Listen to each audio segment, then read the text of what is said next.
salespeople like to do whatever is easy and simple in the I'm fastest so way glad you possible. said that and not me. Plain and simple. Lazy in I certain didn't say it. aspects. I didn't say it.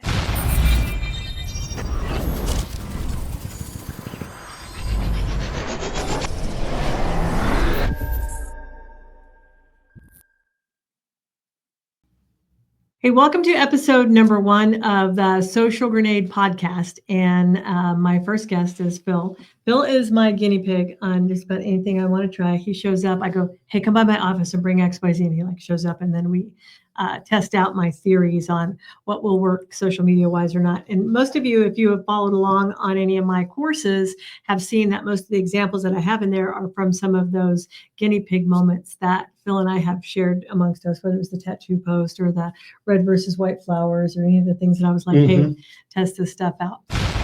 One of the things that I think is super important, and I'm going to get your take on it, is, and especially because you work at a dealership that's a dealer for the people, and part of that pledge is being a trusted advisor in the car buying Putting journey, customers first.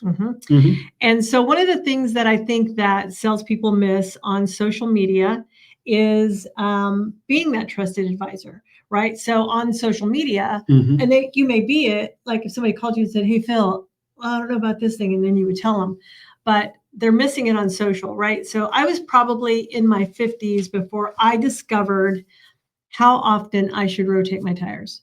Yeah. And I work in the industry.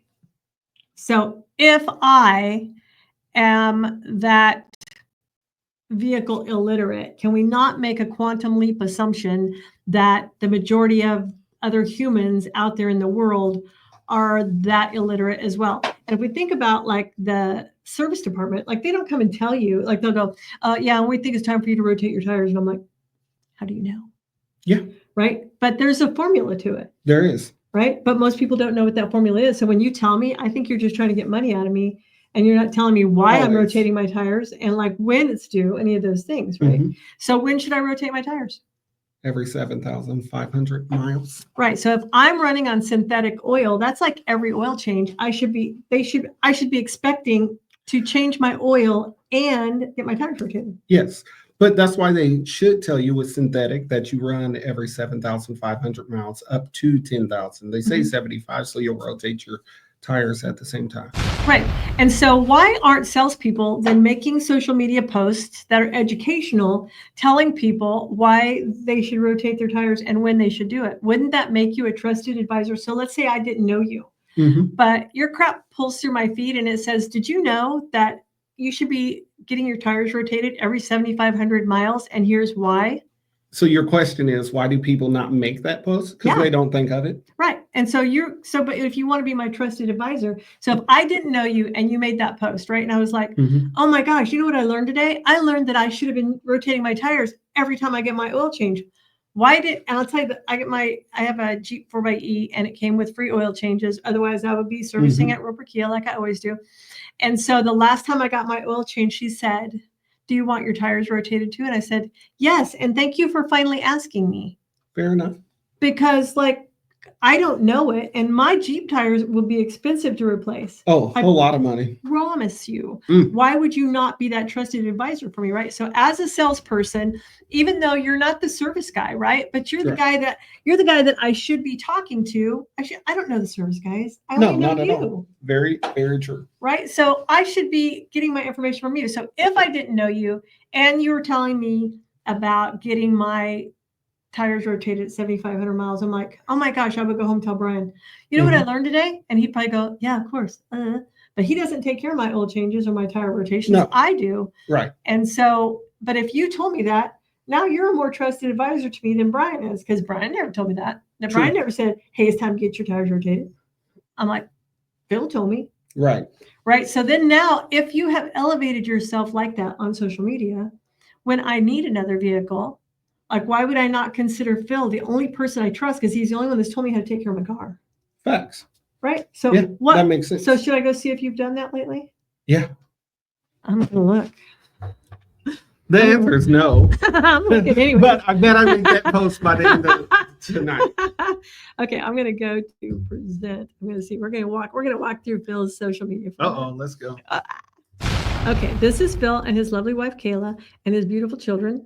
Mm-hmm. And so this is Phil's profile. And so even though I may give him less points, anti-bonus points for not making that post, he does a good job of incorporating me with his family, right? I know what his family does. I know that most of the time that if you see him out doing yard somewhere, he's doing it for some widow or some woman that needs it. And even though this is a crappy post about what's going on, the Kia sale, I mean, somebody just took a picture of it and passed it around to everybody. Basically. It does get the information out there. So let's go. We're back. We got a Christmas tree. I watched you put the tree up. That ceiling is really tall. Good job. We've got content at the dealership. So good job. We've got ghetto tacos. That's good. Because I'm going to cover that in a minute, being the mayor of your own town. But I see your family and I see work. Yes. And this was the Thanksgiving at Roper Kia. Mm-hmm. And this is a post that he and I spoke about, right? This is all about creating tribes, and we'll come back to that in a minute. But I don't see anything really that is you creating yourself as a trusted advisor. I see selling, like I sell cars. Mm-hmm. Hey, I sell cars. Hey, here's the numbskulls I sell cars with. And a manager. Basically, you're saying go deeper as a trusted advisor. Yes. Put out more information. Yes. I love that we get this sprinkled in here too, this stuff right here. Mm-hmm. I love this. But like, so you're either selling or I'm with your family. Yes. Right? Like. So add more to it. There's more things that we can cover here. Okay.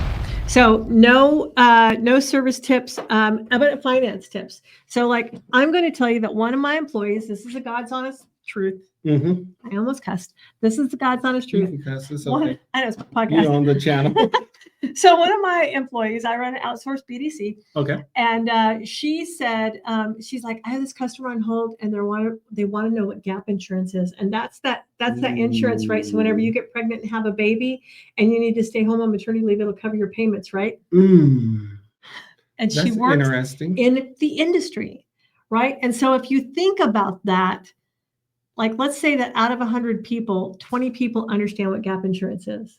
Wouldn't that be another thing that could make you a trusted advisor if you're letting them know, look, especially in this climate right now, with everybody being upside down in their car. Mm-hmm. Especially after COVID. Yeah, especially after COVID.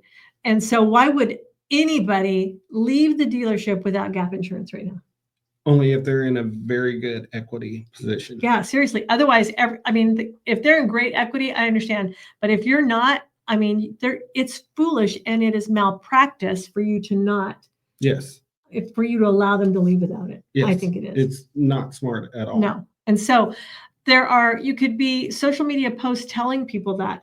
And just because you told them that in July and go, I know, but I already made a video about that or already made a post about that. Doesn't mean people who are following you in July, there's a whole new group of people that are following you now. That is a fact. And if you think about it, like I personally have 5,000 followers. Yeah, like I'm maxed out on that. Like followers, you can have as many as you want, but friends, you can only have like 5,000. But like if I look at the daily, how many people engage with me, probably like 100 to 200. And they may be different, 100 to 200 here that engages with me on a different post over here, be different. But so I can't be thinking like I made that post and all 5,000 of my people saw it.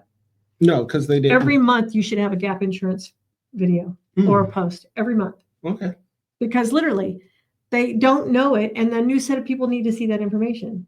That makes you a trusted advisor. So you just went over gap, tire rotations. You can make a post about oil changes too. 100%. And think about this.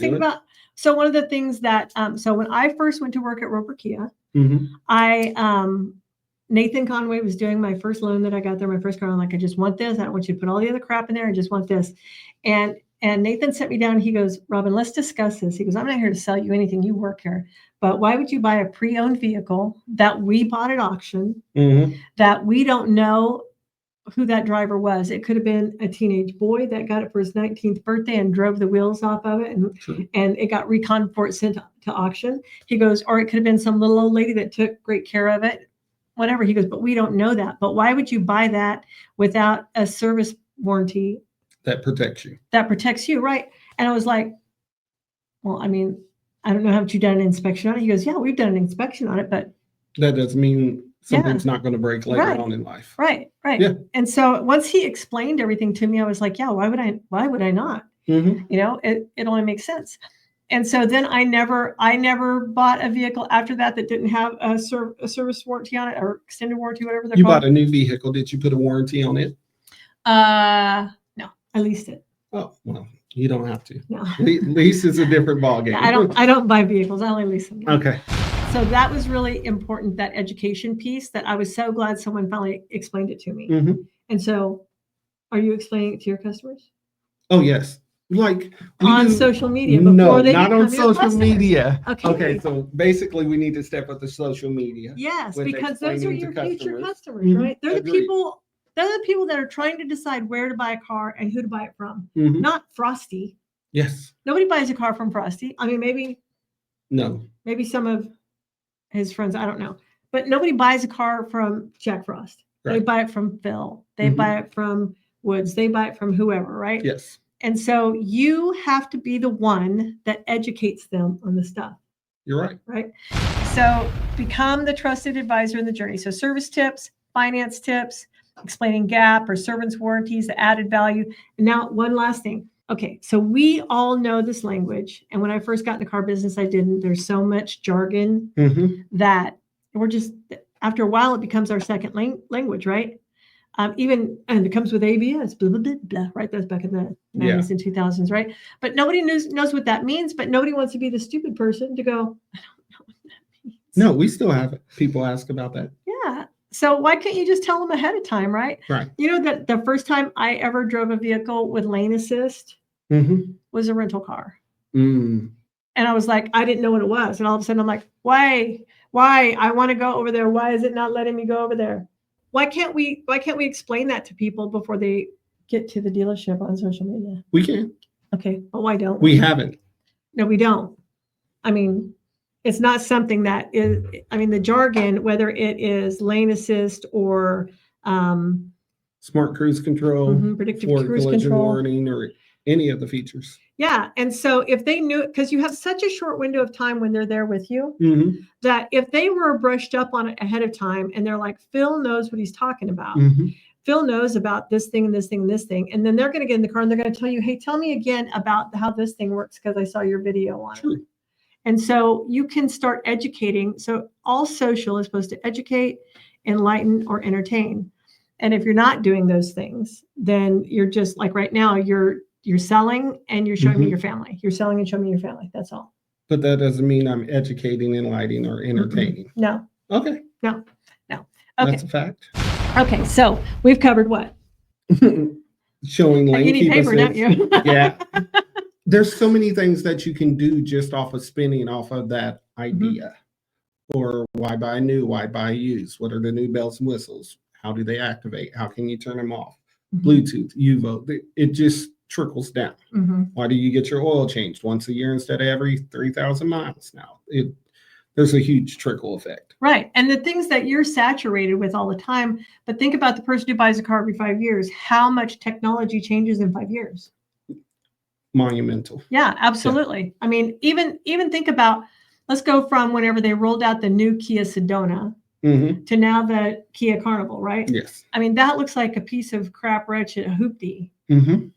No offense to any Sedona drivers, so sorry. They just made the Carnival look good. Yeah, they just made it different, right? And so those are the things that becoming a trusted advisor, that's what your social media is for. Yes. Is to set you up so that people are walking in there and going, no, not you, Grant, not you, Jeff. I need Phil. Where's Phil? Okay. Because Phil taught me this, this, and this. And so I would be mad if they sat back and consumed all of my content and then went and bought a vehicle from Woods. Facts. You know what I'm saying? Okay. That makes sense. So the next thing, we've already talked about creating tribes, you and I have. So we are not going to cover it because I'll cover it on another thing whatsoever. But I do want to show you guys this. So let's go through these core emotions right here. And so if you don't think that a buyer goes through all of this, you're mistaken, right? Right. So some of their frustrations are high pressure from salespeople, hidden fees and unexpected cost. Yeah. The complexity of financing options. I always talk about this because like I lease a vehicle, but in Missouri, it's a really low lease state. Yes. Like you 100%. probably guys do between probably less than 10% leases. I would say less than 3%. Yeah, I would say so too. I just want to kind of give a benefit of there maybe, but like the state of California, higher than 75%. Yeah. Lease, right? And so the complexity of finance options is that thing right there. Now I can tell you that most of my employees, if you spoke to them, they wouldn't know. They would think that you were talking about renting a car. If you talked about a lease, and they don't know that it's a financing option. So being aware that people don't understand a lease, and that's a really good way, depending on their buying habits, that they could purchase a vehicle if they were, if somebody would explain that to them and let them know, if your patterns are this and you trade out of your vehicle every 3 years and you take really good care, but why would you not do this thing right here? Right. Explaining that. Because you don't drive a whole lot. Yeah, I don't. I'm just now at, my 3-year lease is up in June, and I have less than 20,000 miles on my Jeep. Oh, you're good. Yeah, you're golden. I'm golden. And Beverly now, she has to get to October. And she has her into that too. Well, she has to get to October, and she drives a lot more than I do because she travels a lot more. And so she has 20 cents a mile. Yeah, but she's not over yet. She's she has 10,000 miles to make it to October. Okay. So most of the bigger trips that are coming up, we're taking my Jeep for, which is not really practical, but it is what it is. Misleading advertisements or information. These are also frustrations. The time-consuming nature of the buying process. 2 to 4 hours, no matter what. Yeah. I mean, really isn't bad. No. I mean, you spend more time buying a house. Yes. Aggressive upselling of unnecessary features, the difficulty in getting a fair trade-in value. Now, this right here is super important to me, and I want to talk about this. The difficulty in getting a fair trade-in value. I feel like that can be solved easy. How? Go to 3 different dealerships, or if you don't want to go to 3, just go to 2 different dealerships and ask them how much they'll buy your vehicle for. What will they write a check for it right now? Not what will they trade it in for, because you can finagle the numbers there. But if you just go, what will you give me a check for? One will tell you 15,000, the other will tell you 13.5 or whatever. Put it on Kelley Blue Book, buy now, see what they offer, and then you have a good idea of what your trade is worth. Okay. So, do you tell people that on social media? Not too often, evidently. Look, guys, I'm going to tell people I've been guilt-tripped. I'll change my ways, at least for a month. We'll get it in on there a little bit. Talk to me January 1st or 2nd. That's hysterical. Because it's a lot of work. Social media is a lot of work, it right? Is. It is constantly thinking about how am I marketing myself today, not how am I marketing these vehicles, right? Because they're going to buy whatever vehicle they need. It's who they buy from is the decision maker, right? Yeah. Like, so you want to get them in, right? So their fears, they're afraid of overpaying for a new vehicle, getting stuck with a lemon, falling into debt due to an unaffordable loan, because you don't know that until you get to that point and they tell you what it's going to cost you. And then you've already spent 4 hours there, and now you're committed to moving from $500 a month to $850. And that happens sometimes. A lot. Making the wrong choice and regretting the purchase. Everybody does. Everybody has buyer's remorse. Oh, for sure. And being taken advantage of due to a lack of knowledge. And if somebody was educating you ahead of time, you would not have a lack of knowledge walking into that dealership. I think there would still be some lack of knowledge, but you would be better equipped. Unexpected maintenance or repair costs, safety concerns with the vehicle, the car losing value over time. That's going to happen. And the hassle of dealing with recalls or safety issues. That's going to happen. I have a recall on my Jeep probably 4 times a year at least. At least. So if whenever you are making a post, you're considering the buyer's core emotions, right? I'm not going to show this on the screen, but we're going to talk about it, right? So if we go into the frustrations, this is a social media post, right? Have you ever felt pressured by salespeople when looking for a new car? You're not alone. Let's talk about finding your pace in the car buying journey. No pressure, #car buying. And then what picture would go with that, right? And this is really addressing the fact that they're thinking it but not saying it. Mhm. right? So the next one down on this ebook that I have right here is unexpected costs when buying a car can be frustrating. We're advocating for transparency and pricing. What's been your experience? Hashtag no hidden fees, hashtag transparent pricing. So you can address these fears and frustrations upfront by using your social media as the tool to talk to them about their core emotions that they're going through. Mhm. If you're using wisdom and using this to promote yourself. One of the things that Phil does that's amazing, and I'm super proud of him for it, is he is using his professional dashboard, which is great. So if you are a salesperson and you haven't converted yet to professional dashboard, you're going to want to do that. If you don't know how, just hit me up and I'll walk you through it. But the cool thing about a professional dashboard You're going to is get 100 people hit you up. Hey, how do I do? What is a professional dashboard? Well, I'll show you. So let me see if I can. Okay, so this is Phil's professional dashboard right here. Mhm. And you can see that he has 5,100 followers.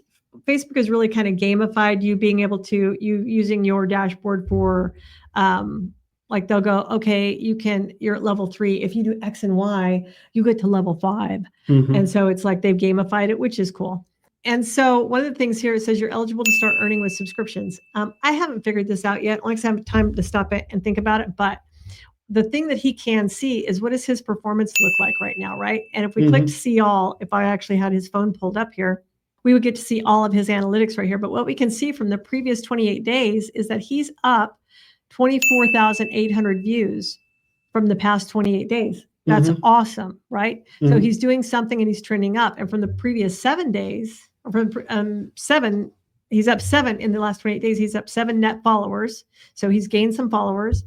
And from the previous 28 days, he's down 1,500 3-second video views. And it can be that he just hasn't produced a lot of videos during the last 28 days. So you kind of want to go, hey, I wonder what do I got to do to get this back up where it belongs. Basically, just shoot more videos and put them back online. Yeah. So now also on his professional dashboard, if he wanted to, he could track his views, his engagement, his net followers again, but he can also go by what his content is performing, which one is performing the best out of all of them. Like he could pull them all up. If he clicked see all right here, he could literally see every one of them and go, oh, this one worked really well. That one worked really well. Okay, so one of the things whenever you go, so performance see all, and then if you go recent content see all, you can break it down by videos, by reels if you've done any, you've not done any, by photos, and then what has gotten the most content. Yeah. Okay, so when you're posting on there, you said post to Facebook before TikTok or TikTok before Facebook? Look. If I'm asking questions. Oh my gosh. Okay, I'm going to tell you guys a story. Go Okay? ahead. Yeah, he's part of it, so he already knows the story. Guilty. So I worked with Phil the other day on creating a tribe of soccer moms from age 27 to 41. We posted that cute little girl, that little soccer girl, and then we told everybody to drop pictures of their soccer kids down below, tell us what team they played on, what position they played, whatever, right? We were creating a tribe. And so 19 comments later, and then we brought a Kia Carnival up here full of soccer balls, videoed all the soccer balls falling out of the van, right? Because we'd already created a tribe. Yeah. So I shoot all of the video, I edit all the video for him, and then I send him the video. And I said, okay, now post the video. Okay, we created a tribe on Facebook. So Phil thought it'd be a good idea to post it on TikTok. I'm like, I didn't create a tribe on TikTok. I created a tribe on Facebook. That's a fact. So then he took the TikTok video and shared it to Facebook, which we all know Facebook hates that. We know it. Yeah. Let me see. That video before I took it down, what's that? 193 views? No. The one with TikTok on it? And then I just shared it to Facebook. But Facebook doesn't like that, correct? Yeah, they don't. They don't because it's a competitor. True. Okay, it's a competitor, so they want everything uploaded organically. They don't want it shared over, even though that API is open up to do that. If you are building a brand tribe on Facebook, stick with Facebook for that whole process all the way through. Now you can go back and natively upload that video to TikTok and natively upload it to even Instagram. I don't even share much on Instagram. Like I don't have the button clicked where it goes from here to here. Okay. Because if people are following me on multiple platforms, I give them different stuff on different platforms. Okay. Because why would, if you followed me on this and this, why would you go look at my Instagram? If it's the same stuff. Yeah, if it's all the same on Facebook. I mean, so I try to give them something different. There's rarely anything that's on my Instagram that I have on Facebook. Mm-hmm. So if you're creating that tribe, I always say it like this: Tom Brady never came out of the huddle with less than 2 plays, right? Every huddle, he's in there, he's got 2 plays. He stands up, reads the defense, calls the play he's going to play based on the defense it's over, Mm-hmm. right? And so if you are planning on building a tribe, that's a 2-step process. It's a 1, here's the bait. We're going to bait them all up. Mm-hmm. We're going to show them this offense, Yeah. get them to come in. And now we're going to hit them with the 1-2 punch, which is here's the Kia Carnival. What do you mean by build a tribe? Build a tribe, right? So if I ask, let's say that I wanted Harley riders. People who are motorcycle enthusiasts, basically Harley riders. I would probably go all the way to Harley because they're a different mentality than race, what do they call those? What do they call those? Cafe racers. So Cafe racers. That's what they're called, cafe racers. Okay. Anyway, that's what Frosty told me.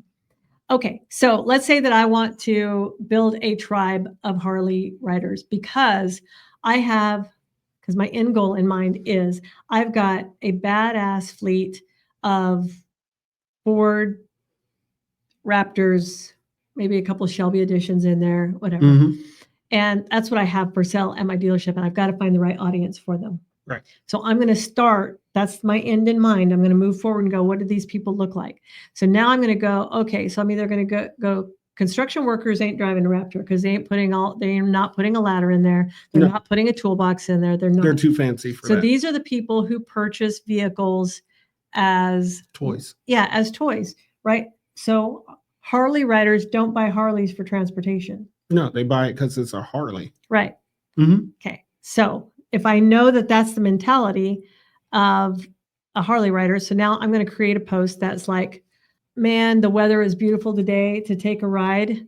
And I may have a picture of some dude on a motorcycle. Okay. Some dude and a woman on a motorcycle, doesn't matter.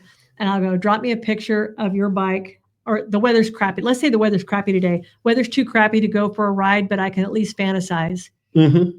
Drop me a picture of your bike that you were riding on this summer down below, blah, blah, blah, right? Right. So they're all going to go in their photos. They're going to drop me a photo. This was them on their bike. And I'm going to tell them, don't just drop it below. Tell me where it was taken at. Mm-hmm. What was your favorite trip this summer, whatever, right? And they're going to start telling me their stories, Mm-hmm. and they're going to start dropping me their pictures. And now I've got a tribe of people that have engaged with me on social media, which means they're in my world. They're in my atmosphere. They're already here because I pulled them in. Mm-hmm. And I may even tell them, tag a buddy that went with you this summer or do whatever, right? I want all of the tribe in there. As about 20 people see that post Mm-hmm. and comment on it, Facebook takes it and goes, I wonder if these people over here would be interested in this post. And they may not be followers or friends of yours. But they're going to shoot it over there anyway. Yeah, Facebook's going to go because they want you to stay on the platform longer. Mm-hmm. If you stay on the platform longer, their ad dollars work better, Okay. which entices me to spend more ad money with Facebook. Mm-hmm. So they want to keep you there. So they want you to create content that's going to keep people there. As it gets to about 40 comments on that post or pictures drop down below, Mm-hmm. then it goes out to a wider circle, and maybe people that you don't even know, you're not even related to anywhere, but they're people just like this. They're a lookalike audience. So now after you've built momentum on this and you get to 40, 50, 60 people, now I would have that post ready of the Ford F-150 Raptors, Mm-hmm. whatever. And I pop them in there, and maybe there's a picture of one that's pulling a motorcycle hauler, Okay. or, you know what I'm saying, whatever it is. I'm going to bring Camper, these boat, two, whatever. I'm going to bring these two people together now on that post right there. And it may be however I connect the two, whether Mhm. it's, a picture of a Ford F-150 Raptor that's pulling a motorcycle, or that a bike's sitting next to it, or whatever it is. I'm going to bring this story and this story together and go, holy cow, we just got this in. And now you got more people. Yeah. And now this has pulled into that. So we think about the tattoo post we did, right? Yeah. And we created the picture of the tattooed arm, this muscly tattooed arm. And we're like, drop a picture of your tattoo down below, thinking about getting my first tattoo, and tag your tattoo artist. Still don't have my first tattoo. I still don't either. Not getting one. I still Probably don't have not. one either.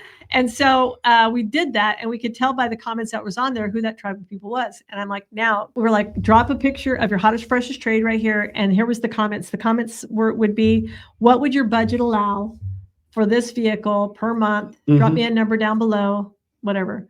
And there was like, someone was like 310. I got a budget of 450. Bill, what's the price on this car? It was most gold, right? As like, and so it worked. Engagements. Yeah, we baited them. We baited them with the tattoo post, and then we had people that were actually interested in what you had to sell.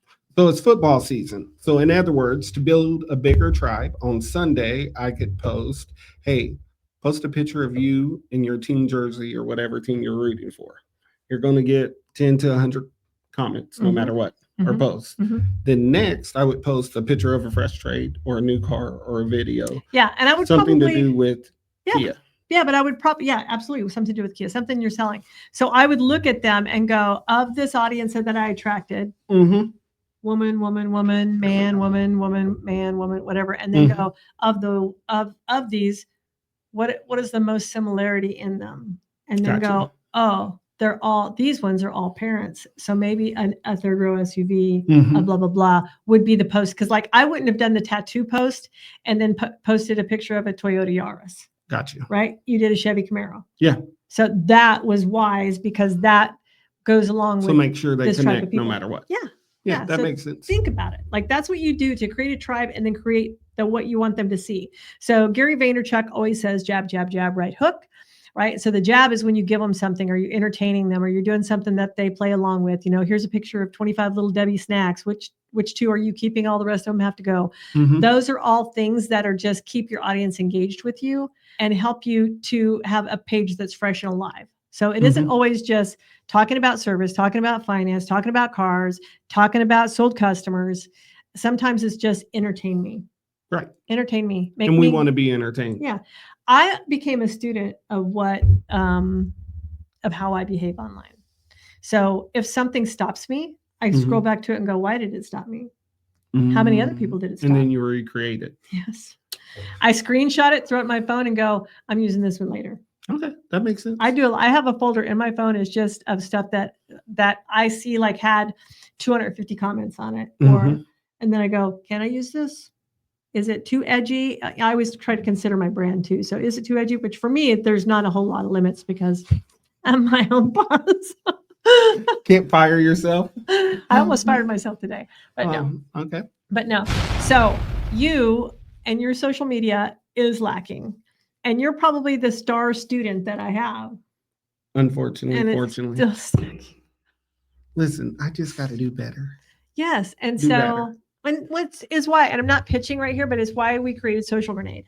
So we created Social Grenade because even if you're my star student and you can't get it done, you are not getting it done. Is it because you're in your analytical brain all day long, working numbers, trying to do the thing, figuring out this thing, what car will work with this customer right here? Now I've got to go be creative. A lot of it. Yeah. It's just salespeople like to do whatever is easy and simple in the fastest way. I'm so glad you possible. said that and not me. Plain and simple. That lazy in I didn't say it. aspects. I didn't say it. It was not me. She didn't say it. I said it. And I don't consider myself not a hard worker. I just want to do whatever it takes to make it easier on myself. But if you could pick up just by being smart about your social media, because I don't think social media is work. If you could be smart about your social media and pick up 3 more car deals a month. That makes sense. And then the compound interest of that, I think about a friend wrong word. I think about a guy that we both know. Okay. That never used his social, that only had to hustle every month from ground zero, and never used social whatsoever, and literally would foot race you to a car. You know what I'm talking about? Yeah. Okay. Would foot race you to a car because he needed to do that thing because first of all, he had horrible customer service. He never followed up after the sale. He was not the trusted advisor in the car buying process. He was a closer. Oh, dude, 100%. Oh, closer. 100%. But he had no recurring business. Like he didn't have that. Nobody knew to trust him because he was not trustworthy. True. He was a closer. So if you could make it easier, so let's say that you could use your social and it took up 5% more energy than you're exerting right now. 5% doesn't matter. Okay. But, and you don't have to tell me the number. Yes, you do. You have to write it down here. Your average commission. Without bonuses or anything else. Yeah. Okay. So then 5% of your time, and we did that times 3, and you got to bring home an extra that number a month. I feel like the guy that slides the Post-it note across the paper, across the desk going, here's my offer for you. Like, wouldn't it be worth it? Yep. So that amount that he just gave Each car me, deal is always worth it. I know. Some you'll I make agree. $100 on, and others you'll make more money on. Right. You just don't know all the way, but it's always worth getting the next car deal. Did you know that? Right. That amount that we have written down here for the 3 car deals that you could increase right there, that amount right there that just you would make, not the store, just you, that would be your part of it, is less than what Social Grenade costs for a dealership to cover all their salespeople for a month. Then why aren't they signing up? Well, because I just rolled it out on Saturday. Okay. Saturday? Yeah. That's quick. Saturday was my launch date. Yeah. That's why you're my number 1 podcast, because I wasn't going to do it until I was live. Well, we're live now. Yeah, so absolutely. That works. Absolutely. So just you. And so how many salespeople are at your store? 18. 18. And let's just go with like a 75% adoption rate, because that's what it will probably see. So we have 18 times 75%. So we would talk about 13 salespeople that would actually adopt Social Grenade and use it. And then how many sales does that lead to, though? Let's just say that we got to that right there, which we should, right? So that's times 3 in a month. Yeah. That would be 40 extra car deals in a month times whatever the store is making per copy. So let's say that your store, let's say that this was your store. Okay. And we got a 75% adoption by the salespeople, because there's some people that are just never going to do the work no matter what. And let's say the store was averaging $3,000 per copy. That's an extra $121,500 per month. That's a lot. It is a lot. All day long. Okay, so just off of social media. Yeah, just by you. And the cool thing is that 5% that you had to exert before, you don't have to exert that anymore. No, because it's already done. It's done. It's done for you. That makes sense. Yeah, you literally have to click this button, post to Facebook. The text is already there. Everything is there, right? And you get a daily text prompt that reminds you, hey, Phil, go to social media, go to Social Grenade today and grab a post. So basically, you created a platform where you can babysit 5 to 30 salespeople in one store and send them the prompt to do what they need to do to get the task done, to be more present on social media.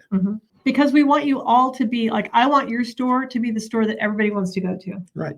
I want you to be the guy that everybody goes to. Matter of fact, like, you're the guy anyways. You're the guy I send everybody to. So thank you. I appreciate that. But we need strangers sending people to you, right? Right. I need 2 old ladies sitting at church going, and she's going, my Toyota's all crapped up. I think I'm going to give you a new car this year. And she goes, oh my gosh, there's this handsome fella at Roper Key. His name is Dr. Phil. And he taught me X and Y and Z, and you should go see him. You need people that don't know you referring you people. Yeah. And that's what social media does for you. If you think your grandma is not on Facebook, you're wrong. Everybody's on Facebook. Yes. 3 billion daily active users. It's too big to ignore for sure. Yes. All right. So Phil's going to do better. I don't know. Let's do a follow-up in a month and see where I'm at. Okay. 1 month. 1 month? Yeah. Okay. We're going to grab all your numbers now. Let's do the week of that month and we'll see. Okay. I don't know what you're doing that week. It's the first week of January. I'll be schedules collide. Yeah. I'll be back in town on like the 3rd or 4th. See, we're fine. We'll do it that week when you get back. Okay. All right, guys, we're signing off here. Phil Horn, Roper Kia, Robin Wilson, Social Grenade. Love our little weirdness right here. Look at this. Wow. We disappear into the background. We don't even care. No, not at all. Have a great week this week and become the trusted advisor in the car buying process. Be the person that these people need you to be, because we need to know when we're spending 30, 40, 50, 60, 70, 80, $90,000 on a vehicle. It would be nice if somebody out there was our trusted advisor, because we don't feel like we have one most of the time. Facts. Peace out. Okay, bye.